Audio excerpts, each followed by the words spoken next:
Hi there, Nate here.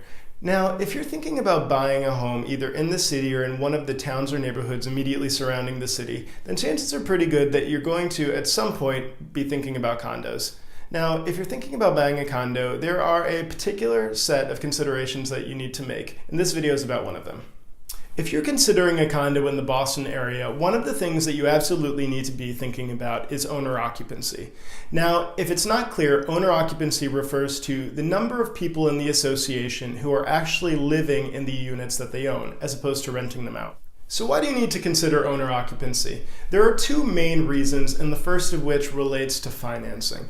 Now, if you're like most people, you're going to need a mortgage to pay for your home. I know, it would be nice if you could pay for it on your own, but you're probably going to need a mortgage. There are a lot of different types of loans out there, and that's a topic for a whole other video. But suffice it to say, you're probably interested in getting a conventional mortgage. If you want a conventional mortgage, then the owner occupancy in the building needs to be above 50%. Just very simple. There are loans out there where you don't need 50% owner occupancy, loans that are not conventional, but they generally require higher down payments, they're less frequently available, and they sometimes, but not always, carry higher interest rates. The second reason you want to consider owner occupancy is a little bit more common sense.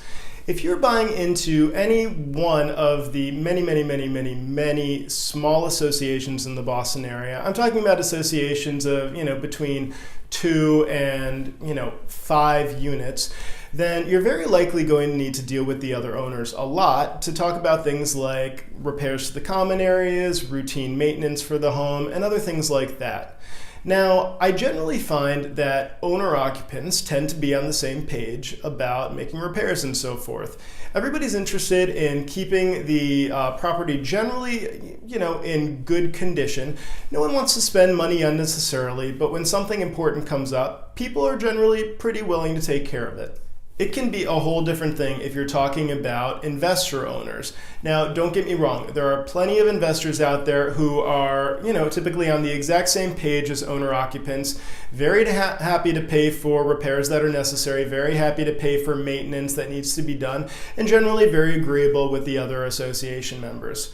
However, there are also plenty of investors out there who would prefer to not put anything back into the property, just keep on collecting rents without really any regard to whether or not, the landscaping is nice, or without any regard to whether or not it's being plowed, without concern about things that need to be taken care of, or else they'll cause long-term problems. Now, speaking anecdotally, as somebody who sees a lot of properties, I would say that in my experience, associations and buildings with high owner occupancy tend to be a lot better kept and in much better condition than properties with low owner occupancy. Now, there are always exceptions, of course, but properties with high owner occupancy are much more likely to be keeping up with maintenance, to be making the common areas inviting, well kept, and to be just generally overall looking out for the property.